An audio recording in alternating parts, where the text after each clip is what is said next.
Yes, people, what's happening? Welcome back to Chelsea Fan TV and welcome to another episode of the Chelsea Fan TV podcast. First things first, guys, make sure you smash a like on the video, subscribe to the channel if you're new around here, and as always, leave your thoughts in the comments below. And Chelsea's 0-0 draw with Bournemouth on Sunday meant it was one win from the first 5 games, and the Blues sit 14th in the table. Which is not really where we want to be at this point in time. Should have had a lot more points on the board given the run of fixtures we've had. And yeah, there's a few problems that still need sorting, the inevitable issues that haven't disappeared just yet, the goal scoring problem.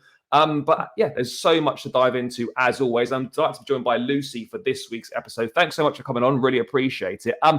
Yeah, it's not been the best of starts. How have you assessed what's gone on over these first 5 games? Because I don't think it's what anyone expected. Oh, definitely not. No, it was definitely nothing what nobody expected. And especially after we've had such a good pre-season. And I kind of feel like pre-season we were conned a little bit. Because, pre-season there didn't really seem to be any issues. And now the season started and look where we are. Yeah, I mean, look, the preseason was good. Of course, preseason, that's all you've got to go off heading into the season. But I guess... I mean, it's important for fitness and working on tactical things, but I guess the results really matter in the season. Yeah, of course, you want a positive pre-season rather than a negative one. But, I mean, do we really think that Nkunku's injury is obviously a massive blow to us? Of course it is. But are we really thinking that as fans, that if Nkunku didn't get injured, we would have maybe won 3 or 4 of these first 5 games? Do we think he makes that much of a difference? Because look, I think he's a great player. It's a good preseason. He's clearly going to be very important to this side. But that's putting a lot of pressure on someone that's not kicked a ball in the Premier League before, that he's going to be the guy that suddenly comes in and turns everything round. Oh, yeah, no, definitely. I agree. We can't, and it's not only that, we can't just rely on one player to turn absolutely everything around. He's got no experience in the Premier League whatsoever. Yeah, no, it is a, I don't know, it's a difficult one, isn't it? Because obviously Chelsea is seemingly pinning a lot of hope on Nkunku's return, and it's going to transform everything. But I think there's more problems than in the side than just him returning. Obviously, him returning makes a big difference for us. But I mean, you look at it outside of that. Yes, hopefully he'll score a few goals, but I don't know if it's almost acting as if he's the missing piece of the puzzle when this team is not anywhere near a winning team yet, as we would expect, because it's a new unit, it's a lot of new players, a lot of young players as well. This is nowhere near the finished article. So the way that sort of reports are coming out saying that, Chelsea are hoping that Nkunku's going to transform the season, as it were. I'm just thinking, hang on a second, this team is not even it's not even a winning team, it's not even a cohesive unit, and we're putting another new player into it and then suddenly expecting everything to work out. I mean, how much of a difference do you think he'll make when he comes back, though? I think he will make a difference because it's weird. During the performances, we have little glimpses of hope, but then nothing in the final third.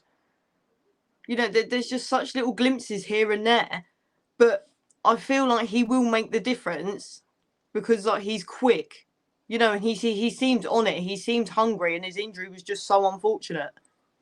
Yeah, I mean, it is unfortunate. It was a big blow heading into the season. But, I mean, can we attribute... Obviously, injuries are part and parcel of football. We know that every team gets injuries. But it just seems right now with Chelsea that we seem to be getting so many injuries. Not only injuries, but no injuries seem to be small ones. They all seem to be a minimum 4 or 5 weeks. And they all seem to be to key players. Now, I don't want this to come across like it's excuses, but for the Bournemouth game on the weekend, we had 12 players missing, and probably 7 or 8 of those could have well been starters. When you look at the likes of Reece James, Fofana, Badiashile missing, Broja missing, Caicedo missing, Chalobah missing. There's so many players missing. I mean, yes, that team that we put out should have was more than enough to win that game. Yes, the team we put out against Forest was more than enough to win. We know that. But, I mean, can we legitimately say that the injuries are playing a big part in our poor start to the season? I think they are, but then we can't keep going through blaming injuries because regardless of how many injuries we have and who is injured, these players should be performing regardless. Yeah, no, they should be. I mean, the mad thing is that I've kind of looked at the performances this season across the 5 games, and I know Mm, we've only won one of them.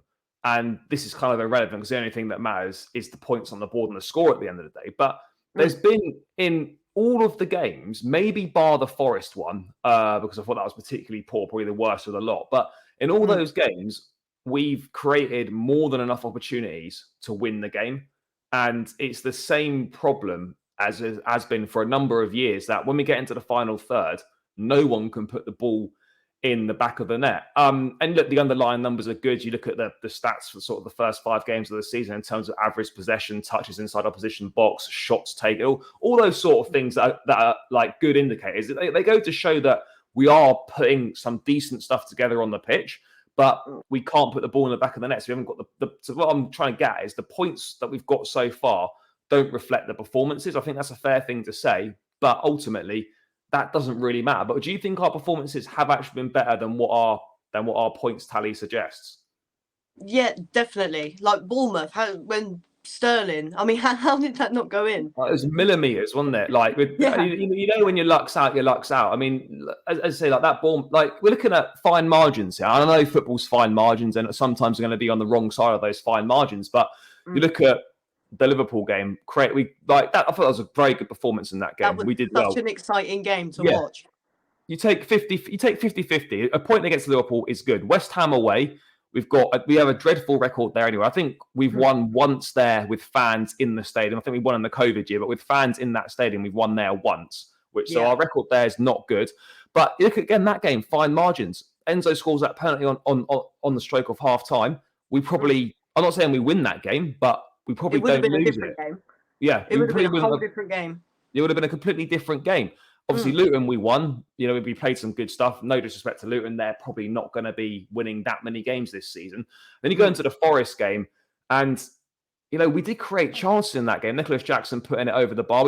I don't know if we did enough to win that one, but we certainly probably shouldn't have lost it based on the chances created. And the Bournemouth one, I know Bournemouth had chances as well, but Mm. we had so many opportunities. Jackson hitting the post, Sterling's free kick. Gallagher should have done better. Cole Palmer had opportunities. Like we created enough opportunities to score 3 or 4 goals. Definitely. The Forest game, it was weird. Like it was, that feeling you get, you go and you just know that like we're not going to win. That was the feeling the whole day. Like it was one of them games you could just tell from minute one we was not going to score. Yeah, you can get those like when you're sitting in the stadium and stuff. You can work out pretty quickly when Yeah. a game's kind of going to go your way or it's not. And if you're missing a load of chances or chances are going really close and it's not going in, you Mm. probably know it's not going to be your day. But I mean, if we look at the Bournemouth game in a bit more detail, obviously, you know, Pochettino made changes. People were like didn't want to see Ben Chilwell at left wing anymore. We didn't see that. He Mm. didn't start.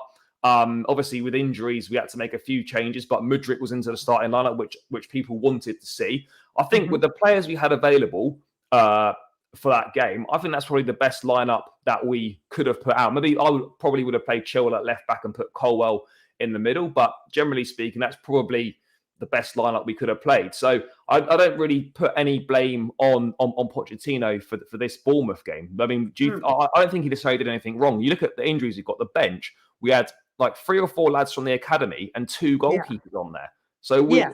we were almost like we were a little bit stuck. And the thing is as well with the Bournemouth game, again, like, I totally agree with what you're saying, and I feel like Poch, because the amount of injuries we've got, and will probably carry on the way our luck is going, Poch still doesn't know his strongest 11. So until we've got that fully fit squad, we're never going to know that Poch is us. We're never going to know. Poch is never going to know what his strongest 11 actually is. Yeah, I think that's one of many issues at the club right now. Obviously, the injuries, Mm. but we don't really know what our best 11 is. You could ask, you know, a load of Chelsea fans, and they probably all give you a different lineup for what they think the best 11 is. Where I know that Mm. teams like Arsenal, Man City, Liverpool, they're in different stages of their development, different stages of the project or whatever they're building. We're Mm. obviously right at the start, beginning again. But you look at Man City, you know what their team's going to be before the game even begins. You know what Arsenal's starting 11 is going to be. You know what Liverpool's starting 11, give or take, is going to be. Yeah. You've got no idea what Chelsea's starting 11 is going to be. And I just feel that, look, I know when you're a new manager, you've got so many new players, you need to try them out. You need to find what works, what doesn't, who you trust, and perhaps who needs to earn your trust more. But, constantly changing personnel each game is not really helping us. It's not. It feels like he's trying to like experiment. But then I think, you see these guys in training every single day. You should know their best positions, their best abilities, their everything. To actually, I don't understand, like to try it in an actual game, but then until you've tried it, you're never going to know. Yeah, look, I mean, the Bournemouth, I don't think Bournemouth was like, people were saying it was awful. Like, I don't think it wasn't that bad. I don't think it was awful. Like, obviously, it wasn't good enough, sure, but I didn't sit in the stand and look at that game and think, Jesus, we were absolutely terrible today. I didn't think that. I know we weren't good enough, and it's not what we expect, but we created more than enough opportunities to win that game. So I'm coming away from it. I'm thinking, well, this game wasn't really that different from any other games we've watched over the last couple of years, where we create loads of opportunities and we don't score. So I don't like that. Bournemouth performance for me in isolation is a frustrating result. And, but I think it's made worse by the fact that we've only won one of the first 5 games. And you look at those first 5 games, Liverpool is a 50-50, take the point. But West Ham, Luton, Forest, Bournemouth, you're thinking you should have, from those first 5, there should have been 3 or 4 wins. And I think that's where the frustration grows a little bit more with that performance against Bournemouth, is the fact that the previous 4 games have been nowhere near good enough. Yeah, Bournemouth was very underwhelming. It was so frustrating. We didn't, when you like watch the highlights and look at the game overall, we didn't actually play that bad. We just couldn't finish. I mean, I almost feel a little bit. It's quite hard to not feel sorry for managers, whether it's Pochettino or any other Chelsea manager on the sideline, is when you've coached a performance where you should win, but in the final thirds you just get let down time and time again. And as a manager, I'm not really like, what can you really do about that? You can't make them score. Yes, you can obviously try and make the players more confident or instill confidence into them, but ultimately, you can't go on the pitch and score the goals for them. So for me, there's only so much blame that can be put at the manager's door with the fact that we're not putting the ball in the back of the net, because he's not the one out on the pitch. I mean, you always see all the time on the club social medias that they're uploading training footage and everyone's banging goals in, and yet you get to the game and no one can finish at all. But this is not a new issue. I mean, why do you feel that we particularly struggle to score goals? Do you know what? I don't know. And I totally agree with what you just said about like putting all the blame on Poch. He's not the one out there physically trying to score. There's only so much managers can do. But unfortunately, people don't see it like that. And I can't believe already we're 5 games in and people are like, oh, are you Poch in or are you Poch out? It's like we're 5 games in. Like, chill. It's gonna take time. But the whole striking situation, I'll hold my hands up. I'll be willing to go on there at this rate and try and do it. But I just don't know. I'm not sure, because like you look at these players, right? Obviously they're young, they're developing, they're relatively inexperienced, but they've performed well and scored goals where they've been at their previous clubs and earlier in their careers. I know Chelsea's obviously different team, different way of playing, different pressure, different league for some of these players, but putting the ball in the back of the net is putting the ball in the back of the net, whether it's a chance in the Ukrainian league, whether it's a chance in the French league, whatever it is, putting the ball in the back of the net is a skill that should be transferable. It shouldn't be, I need to adapt to scoring in a certain league. You get in their positions and you should be able to put the ball away. But I mean, one of the things that strikes me is, and particularly noticed it in the Bournemouth game, we get in so many good positions, but the players seem scared to shoot. They'd rather pass it back or try and play an extra pass to to try and make something else happen. Like we get in shooting positions and no one shoots. I don't know if they're afraid to shoot because if they miss, the crowd's going to get on their back and they don't want a negative reaction. I don't know what it is, but I mean, have you noticed that where we just get in positions and we just seem to be scared to have a shot at goal? Yeah, like they're just trying to like walk it into the goal. It's like, just have a shot. What's the worst thing that's going to happen? Just try. You know, us as fans would rather them just try and have a shot than them just stand there and faff with it. You know, I've noticed we get like in some amazing positions and you think, oh yeah, come on, like here we go. And then the players are kind of like just looking around at each other as if to say, well, what do we do? Where do we go?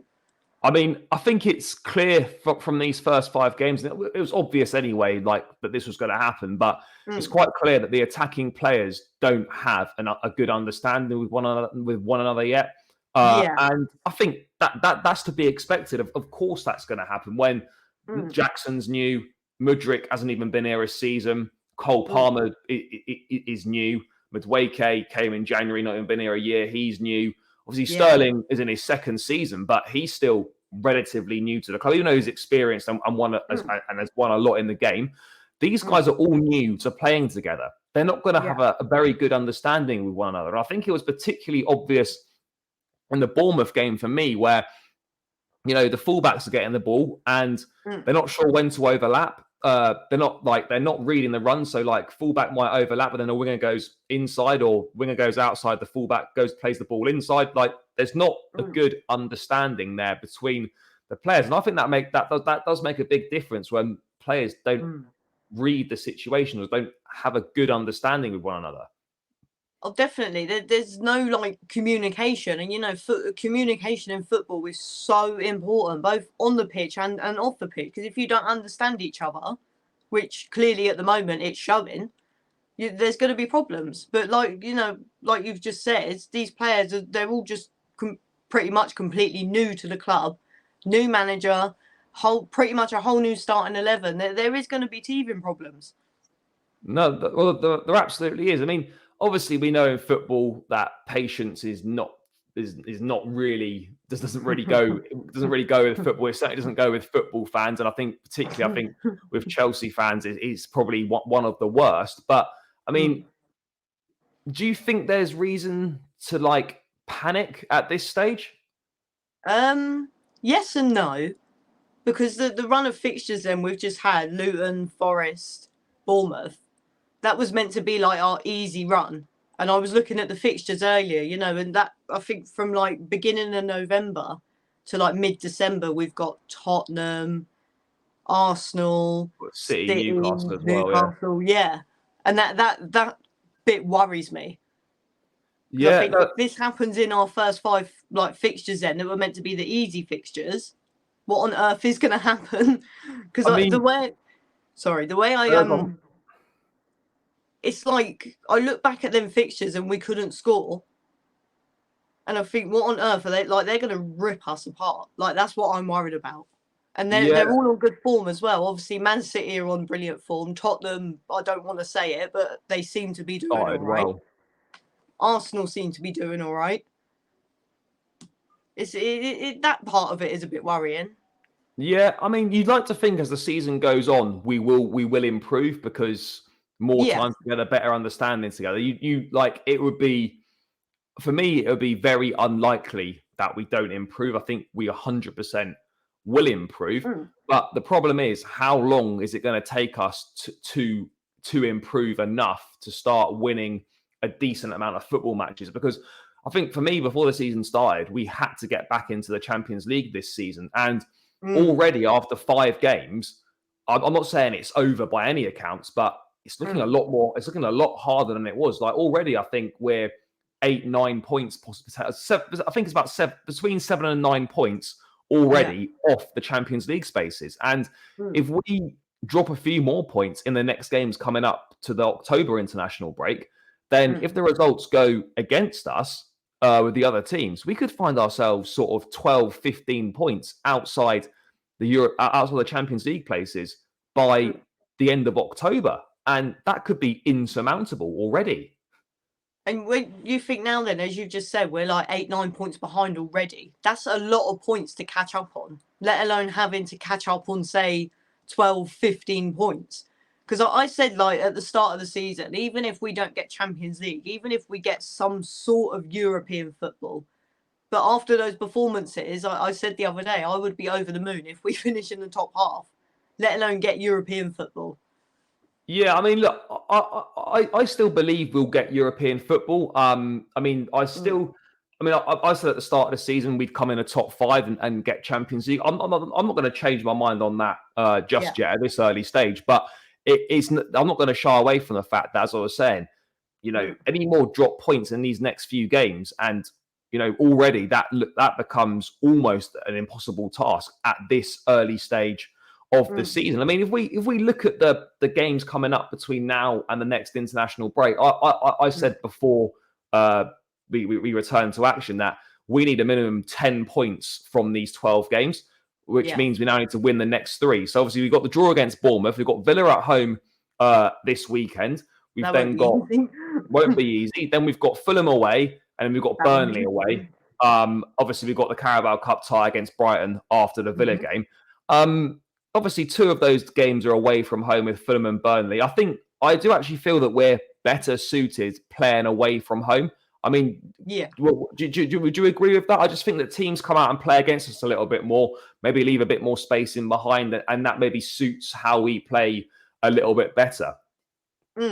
Yeah, no, I feel like it's easier for us to win away than what it is at home, because I feel like when we play at home then, because last season then we were awful.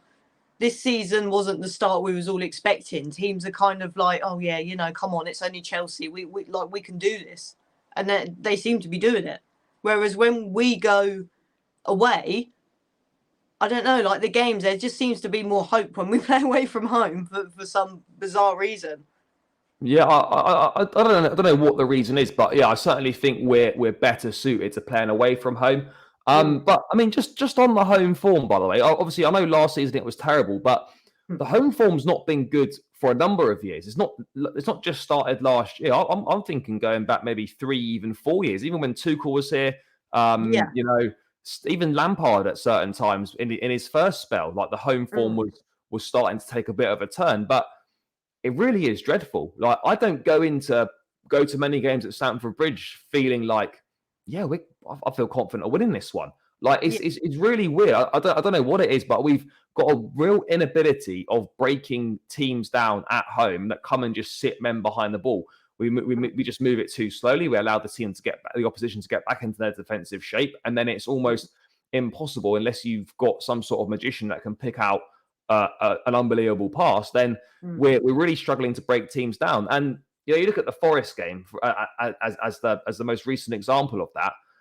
Once we went a goal down, and I think this is a big issue in any game for us. We go a goal down. I don't back us to win any games that we go behind in. We look scared. As soon as we go 1 goal down, we look so scared, and we kind of just drop off, and it's kind of like, well, like, what do we do? I mean, why do you think we struggle so much at home? Because I mean, I've got the theory that obviously we struggle to break low block sides down, but there's not I can't really think of many other valid reasons as to why we've suddenly become so poor at home. Yeah, no, I don't know. It's strange. You think, we're at home, we can do this, but no, like you just said, like a lot of the games I go into at Stamford Bridge, and I'm like, I really don't feel confident. Like Luton, for example. This is going to sound horrendous, but I really did not feel confident at against Luton. I had it in my head that they were actually going to beat us, and it's like, come on, like, we're playing Luton. Yeah, we should not feel this scared to play against a newly promoted team. I mean, even against Wimbledon in the Carabao Cup, I know we've obviously made changes and stuff, but even that wasn't. We only just scraped it. Yeah, we made hard work of that as well, and that was another home game. Like, I'm also very happy for 4 home games this season. If you include the Carabao Cup, Liverpool opening day. I think that's a little bit different. New manager. Yeah. The atmosphere, like the fans are always up for the big ones at Stamford Bridge. You can't complain about that. But I mean, the sort of your other outside of the big games at Stamford Bridge, I'll be totally honest. I think the atmosphere is really bad. It's not Oh, great. definitely. It's It, terrible, but it has been for a number of years. mm.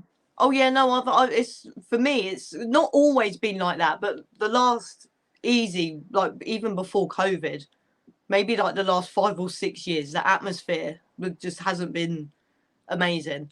Like the Forest game, I won't lie, I was literally sitting there nearly nodding off. There was no noise, there was nothing going on the pitch. There was just nothing. It was kind of boring. Yeah, no, I totally agree. I think obviously we just need to try and do something to Mm. try and get the atmosphere back again for sort of for all of the games. I mean, I don't really know what the answer to that is, but I think when you go to grounds that have got a great atmosphere or an intimidating atmosphere, I think it really helps. I think it massively Mm. helps the players. I almost feel a little bit because of how the results have been recently, how we started the season. Yeah. I wouldn't be surprised if, I won't say in every player, but a few of the players perhaps don't look forward to playing at home. Yeah. Oh yeah, no, I agree. And the thing is as well with the home atmosphere, because I don't want to keep dwelling on like last season, but Mm. because last season was so bad, and like we've been saying, the start to this season haven't been the greatest. I feel like some fans go to Stamford Bridge and kind of think, what's the point? We'll probably draw or lose. Just what's the point? Yeah, no, I hear it. I mean, obviously, you could look at things like the West View. Probably don't. Matt doesn't really help with atmosphere. Obviously, Yeah. I know why they've done it because they want to make more money. And they want it's a bit more of a hospitality thing. But when Mm. it's a whole stand, it essentially Yeah. takes a whole stand of atmosphere out, Mm. No, which definitely. doesn't help either because you don't get any. I mean, I've sat there once or twice. You get a nice view in a comfy seat, but everyone's Mm. sat down. There's half the people in there aren't even Chelsea fans anyway. There's no chanting. There's no nothing. So I think that does play a big role in certainly a lack of an atmosphere. But I think that could be one of the reasons why we are struggling at home for Mm. sure. But I mean, if we talk about sort of some of the players at the start of this season, then who's impressed you? Let's move on to a few more positives. And at the start of this season, what Mm. players have impressed you and have stood out? Enzo definitely. Sanchez, especially Yeah, after Sunday, he saved us on Sunday. Like he well and truly stood out on Sunday. And when your goalkeeper is your best player on the day, yeah. that kind of says something, doesn't it? Yeah, no, absolutely. I mean, I'd add to that. I think Malagusto's been fantastic this season. Oh yeah, he's Um, been brilliant, Gusto. probably one of our. I know we spent a lot of money on a lot of exciting players, attacking players. Mm. But I actually think the one signing that could turn out to be one of the most important signings we made Mm. so far is Gusto, because Yeah. we know that Reece James's injury record is not good. We know he's going to miss quite a lot of games each season, which is not Mm. a good situation to be in. Yeah. But now we've got a capable backup. Yes, we do miss Reece James, and obviously he will be better when he plays. But Mm. not having Reece James is nowhere near as big an issue as it was previously. So I think Yeah. Gusto's been superb. So you know, but just on Reece, I just it's such a shame because when I watch him, I'm just thinking I'm just waiting for him to get injured. It's not if you're just waiting Mm. for when he's going to go down. Yeah. Like you click on social media and it pops up, oh, Reece James out for such and such time with this injury, and it's like, oh, again. And it's sad because he loves the club and he gives it his all. And when he does play, he does give it his all, and it's sad. And he's such an exciting player to watch as well. Nothing scares him. He's just not afraid of anything.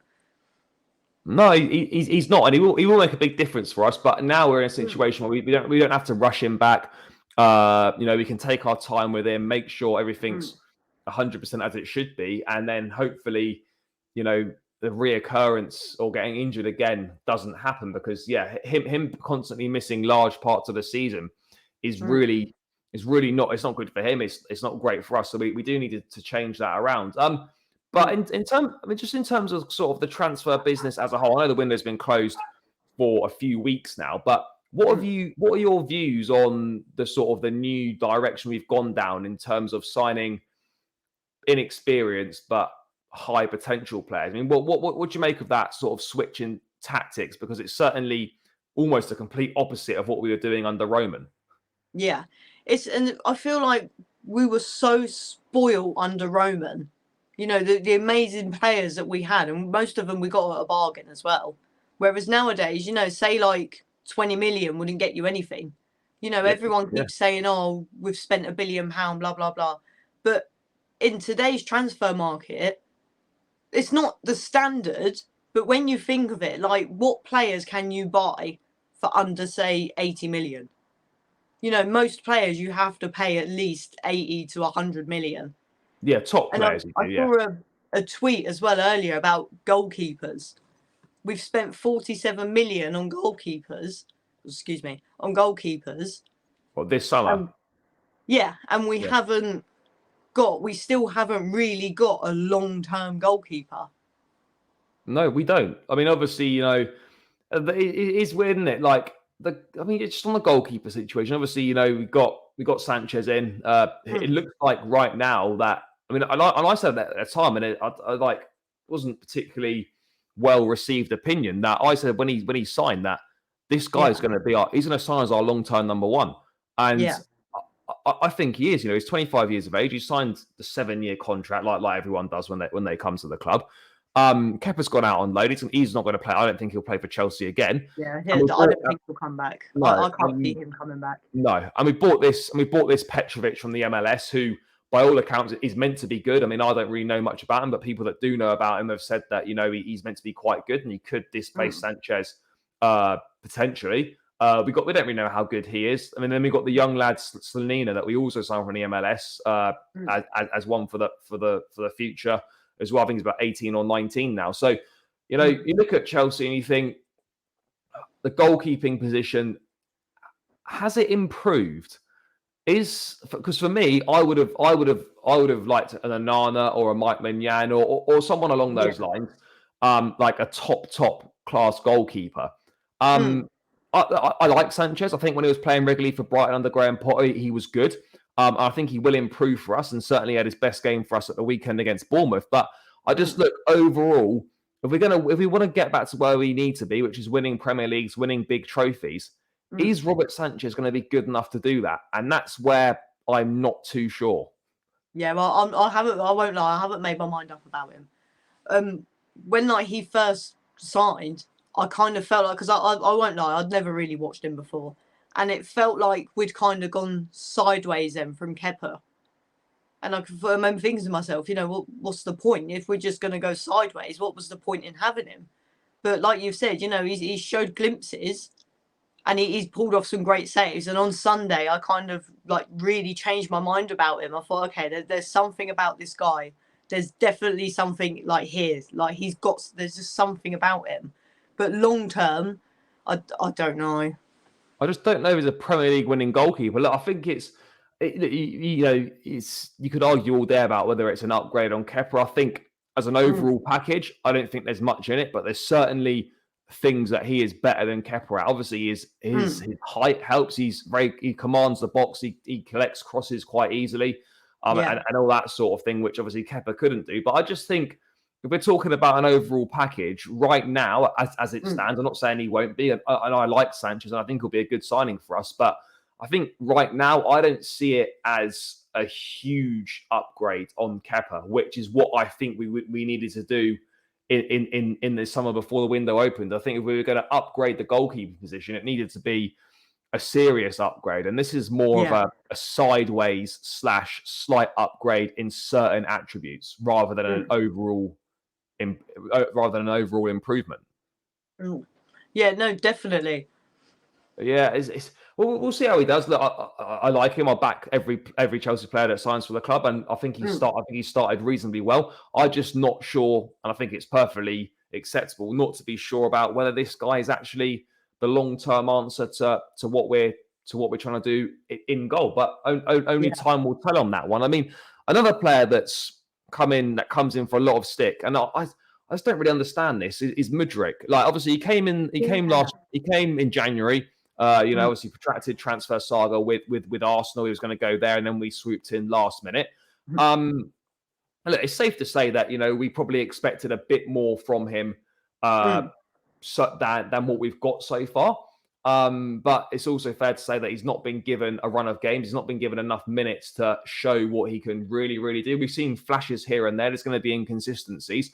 I actually thought on Sunday, he was good. And like I had people around me in the stand saying he was awful. And I just think, am I just like being more lenient towards him, or have I just watched a completely different game? I thought, but obviously his performance did drop like in the second half, absolutely.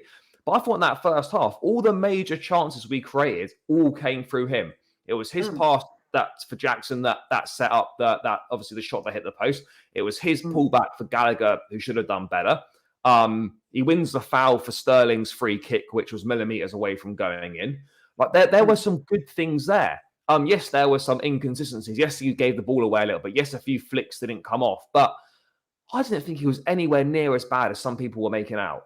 I thought he had quite a good game, and I was shocked when he got bought off. He had a good game, and there's definitely a player in there. No, there 100% is. It's just, and again, and I see people say, "Oh yeah, but he's the same age as Saka and Martinelli, and he's doing nowhere near as well as them." Well, yeah, he is the same age as them, but look at the experience at those ages that those two guys have got over him. Mudryk hasn't even. He's not even played. I don't even think he's played 60 senior games of football. You know, he made less than 50 appearances for Shakhtar in the Ukrainian league. Yes, he had some Champions League, a minimal amount of Champions League experience. The guy's not even played 100 games of football. He's gonna be raw. The Ukrainian league is nowhere near as competitive as the Premier League, and I think he's shown that there's talent there, and he's got all the attributes to become a top player. He just needs to be coached. He needs to be developed. And the most important thing is he needs to be trusted by the manager, and he needs to be given a run of starts and allowed to make mistakes in games and learn from them.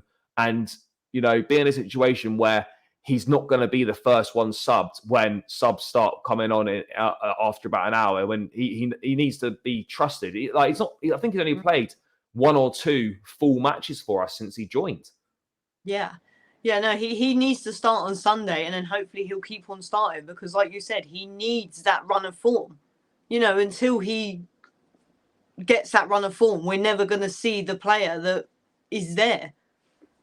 Well, no, we're not. And it's the problem. One thing I would say is a potential issue with this way that we're recruiting is that obviously all young players need minutes to develop.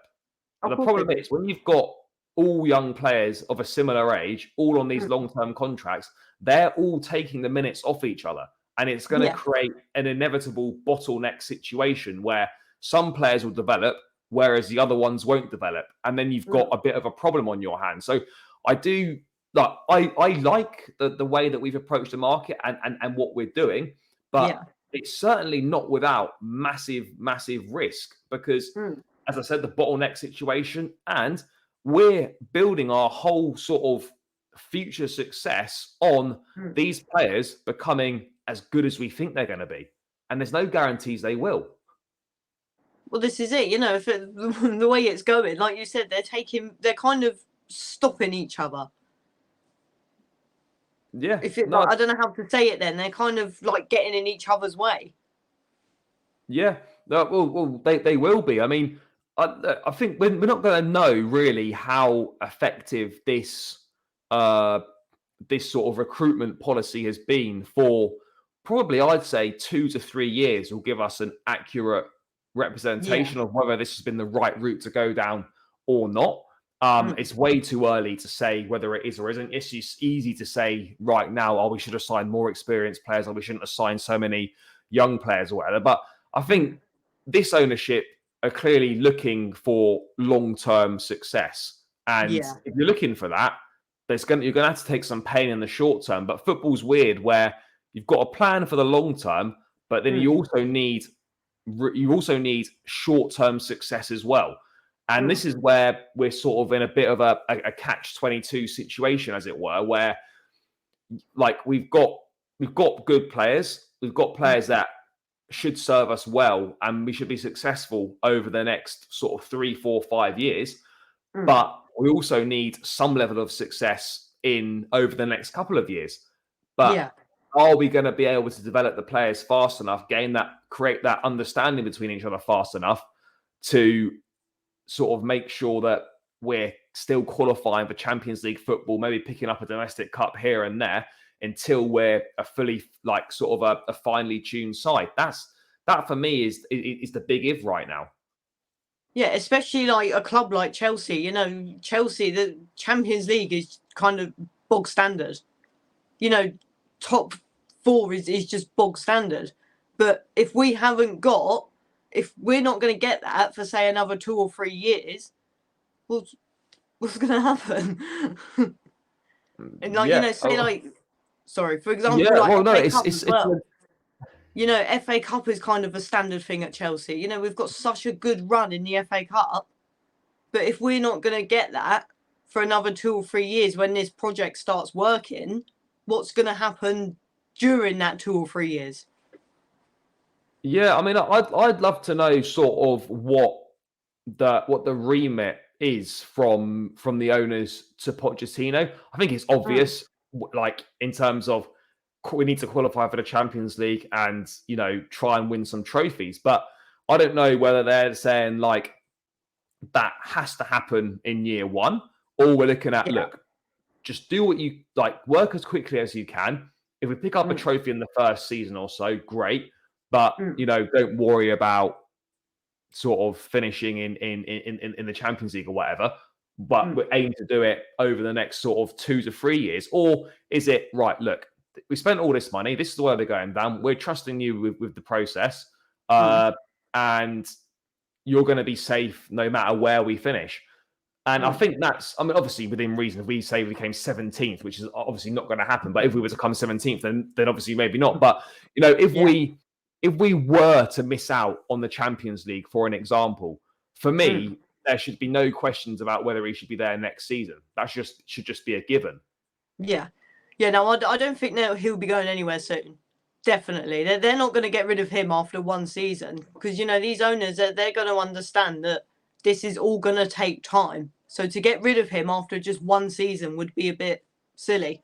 Yeah, no, it would. Like, I'm not saying, you know, you should just keep a manager at all costs because, you know, you've wanted to you've brought him in as a long-term appointment. Obviously, if the results are terrible, the football's terrible, like we saw under Graham Potter, then obviously you will have to take a decision. But, you know, I've always said, like, people say, oh, the project failed because he sacked Potter. Well, it didn't fail.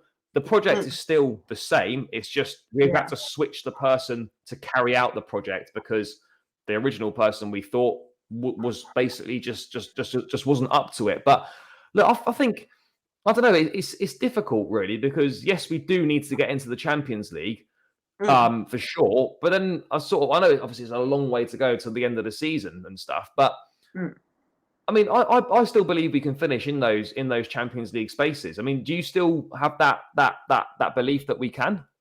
In the long term, yes, but at this point in time, maybe not. Just based on how our performances have been. But then, like we've said, you know, it's only 5 games. There's still such a long way to go. We can't just write it off after 5 games. No, we can't. And as we said earlier, like, yes, it was only 1 win from 5 games, but and I know this doesn't necessarily mean an awful lot because we haven't got the points on the board, but the performances it's not like it was last season where we weren't getting the results and the performances were absolutely shocking. We've actually played good football in all of the games, maybe bar the Forest game. We've played good football in large parts of all of the matches. We just haven't been able to take our chances, which is the same old problem. I mean, just briefly on the chances thing again, do you think we made a mistake in the summer by not signing what you'd call an out-and-out proper number 9? Yeah, maybe. I mean, Jackson's exciting, but I know unfortunately he's injured again. He's injured, but you know he's got no experience in the Premier League. I know he's still young and he's still developing, but we do need a proper number 9. Because I was reading earlier, I think it's like from the Forest game and Bournemouth, we had like 31 shots, 32 shots. So many shots. Yeah, and to not get 1 goal from 31, 32 shots. It's a bit. Yeah, I mean, I think I was saying that like we're sort of, I think we're even top for the most. We're definitely sort of in the top 3 or 4 teams for most shots so far this season. But then Yeah. for our shooting accuracy, we're 18th. And That's shocking. that pretty much sums up the issues at the club right now. I don't look at the issues at Chelsea and think, oh, we've got issues at the back, we've got issues in midfield, we've got issues with the way that we're playing. I actually think we're pretty solid defensively. I think we're good in midfield now with the additions we've made. And I think we've got exciting players going forward. But for me, it's obvious where the problems are with this side. And the problems are in the final third because we lack composure and we lack real cutting edge. So it feels like we're a million miles away from us being a decent side and this clicking. But when you actually sort of analyze it in a bit more depth, I don't actually think we're as far away as people think we are. If we could just start scoring, and I know it's a big if, and you could say, oh, you could apply these what ifs to all sorts of things. But yeah, if we could start putting away a few of these chances, we will soon climb that table really quickly. Oh yeah, no, definitely. Like when you look at Man City, you look at them and think, God, like we're like million miles away from them. But then take Arsenal, for example. It's taken them a good couple of years to get where they are now. And that was a big step last year as well. That sort of came from nowhere. No one was expecting it did. that. They kind of just sprung up. So, I mean, look, I'm not saying they're suddenly going to challenge for the title next year or anything ridiculous like that. But I think it's fair to say that whilst people think we're awful and we're a million miles away from being anything decent, it feels like that. But you watch the football we've played, and for me, we're not as look. We're still far away. Make no mistake about it. We are still a way away. Yeah. But we're not that far away from being a like a top 4 side. You know, if we could just start scoring a few goals, that will easily put us into the top 4 conversation with the football that we've been playing. So again, it's all fine margins. Oh no, definitely. Like when you watch the games overall, watch the highlights, we don't actually play that bad. Like for example, West Ham, that first half, I didn't think we played too bad. No, we were good. The second half weren't as great, but we weren't terrible. No, we just sorry, again, Bournemouth. You know, we didn't play that bad. It was just that final third. Well, this is the thing. Like, obviously, you know, it doesn't make a difference whether you play bad and lose or play well and lose. A loss is a loss, sure. But I mean, I just look at it and I just think we actually, like, as I say, across the 5 games, maybe bar the Forest game, but even then, I look at the Forest game. We weren't. I don't think we've been convincingly outplayed in across any game. Obviously, West Ham in the second half did outplay us for sure. Yeah. But I mean, in terms of an overall game across 90 minutes, I know we've lost 2, but I don't look at the games that we've lost and say we were totally outplayed in the whole game because we weren't. Forest didn't outplay us at all. They took advantage of one mistake that we made, and we got punished for it. And then it defended well and sat in. Fair play, but we've not been out. This is why I'm not. No, I was a bit concerned, but I'm not like sort of panicking or really worried because we've not been outplayed in games and we've more than held our own. Definitely. Last season was, well, as everybody knows, it was just awful. And near enough every game, we were just completely outplayed. You know, the players weren't trying. There was no energy. There was no drive. Whereas this season, we haven't really seen that yet. You know, this year, they're trying. And we're not playing too badly. And I think that's what's the most frustrating thing, that we've only got 1 win. Yeah, I think, look, it's all about, I mean, football, like sport, people don't care about, oh, we should have had this X amount of wins. You know, you've got to do the business on the pitch, and we haven't done it. But I think it is absolutely fair to say that the performances this season haven't actually been that bad. I mean, just for the last few minutes, let's throw it ahead to this coming weekend. Yeah. Well, then let's throw ahead to the next 2 games then, because we've got Villa in the cup as well. Brighton even in the cup a few days after the Villa game. Villa at home. Obviously, we sit 14th in the table. Villa have started reasonably well. They will have a Conference League game on the Thursday before, which might play to our advantage. I think it's in Poland. So that maybe that might, the travelling, it might play some advantage to us. But how do you see that game going? It won't be easy. And like you said, hopefully it will work out to our advantage that they're playing in Poland. But however, they are on a good form at the minute. And with that run that they've got, they've had a good run of games. Maybe that will be our disadvantage then. But it's not going to be easy. No, it's not. I worry about home games at the moment just because of the crowd, our form, our inability to break teams down. I mean, I don't know if we need to necessarily, obviously, we need to put the ball in the back of the net. But I mean, in terms of our overall play, I don't think we need to make too many changes. Yes, we could probably play it a bit quicker, particularly at home. We could certainly move the ball quicker. Absolutely. But I look at in terms of our structure. Yes, I would like to see Levi Colwell not playing left back because he's not a left back. I'd like to see Ben Chilwell actually play at left back. But other than that, I mean, Caicedo should be fit to return. Possibly Mudryk returning as well. But there's not really that many changes we can actually make to the side. There isn't. For me, I think Mudryk has to start. Yeah. And maybe Cole Palmer, because he looked quite good when he come on the other day against Bournemouth. Yeah, I agree that he needs to start. And you look at, I know he's playing Enzo's been great for us at the start of the season, but the last 2 games where Poch just played him as a number 10, it's useless. It doesn't suit him. He's not a number 10. Yeah. He simply isn't. I thought the Bournemouth game was one of his worst, probably his worst performance this season, and probably one of his worst in a Chelsea shirt, because you're asking him to a number. Yes, he can get forward and yes, he can score goals, but asking a central midfield player to play as a number 10, that's really difficult.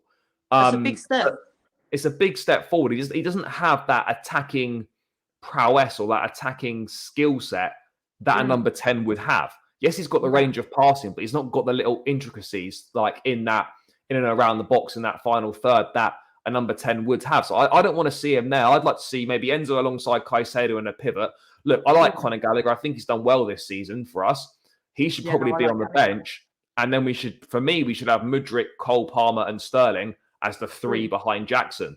That for me is the way we have to go. But I don't really have much confidence in the manager that we're going to see that. Yeah, no, I don't either. Just hopefully everyone will start in their positions on Sunday. Yeah, I hope so. But I mean, that's the thing. I mean, Villa are decent. I like them. I think they've done good business this transfer window. Yes, they've suffered a couple of heavy away defeats at Newcastle and Liverpool. But the home form's been good. They picked up obviously a win at Burnley. So yeah, look, it's going to be tough. I think they obviously beat us. I think they beat us at Stamford Bridge last season. I'm pretty sure they did. I mean, most people did. So yeah, it's not going to be an easy one. I mean, thing is weird. I already said in the Bournemouth game, it sounds mad, but that was must win. Definitely. We're in must win territory already. So we got to pick the points up here. We absolutely have to. But it's not going to be an easy game. I mean, it might sound a bit negative, but I'd probably take the draw right now. I would. If it was offered, because I just think I can just really see us struggling in this game. And then obviously we then welcome Brighton 3 days later in a bit of a grudge match in a Carabao Cup. I mean, that's gonna be really tough as well. Oh, definitely. The way Brighton have been playing. But I mean, for us, there's no excuses to not be playing our strongest team possible in that cup game, because obviously, yes, we play Sunday, Wednesday, but then from that game, after the Brighton game, we don't play again until the Monday night, because we've got Fulham on the Monday night. So we're not playing on the weekend. So there's Thursday, Friday, so there's 4 days to recover from that Brighton game. So we should really be going strong. I don't see any excuses for us not putting our strongest team available out in that Brighton game. Oh yeah, no, we need to go all out against Brighton, because realistically, you know, we're top 4 is a kind of aim for this season. We've got no Champions League, so all we've really got that we can win is the Carabao Cup and the FA Cup. Yeah. So it's so important in these cup games that we really go for it. Yeah, as you said, there's no excuses not to go for it. But you know, we're set for another difficult afternoon. There's no denying that. Another difficult afternoon on Sunday, and a difficult evening in midweek against Brighton. But I think overall there are positives, and I think the underlying thing is that things will get better. We just got to be patient and stick with it, which is kind of easier said than done for fans. But I think we have to do that, because being negative, you know, getting on players' backs and stuff, it's not really, in the long run, it's not helpful to anything we're trying to build.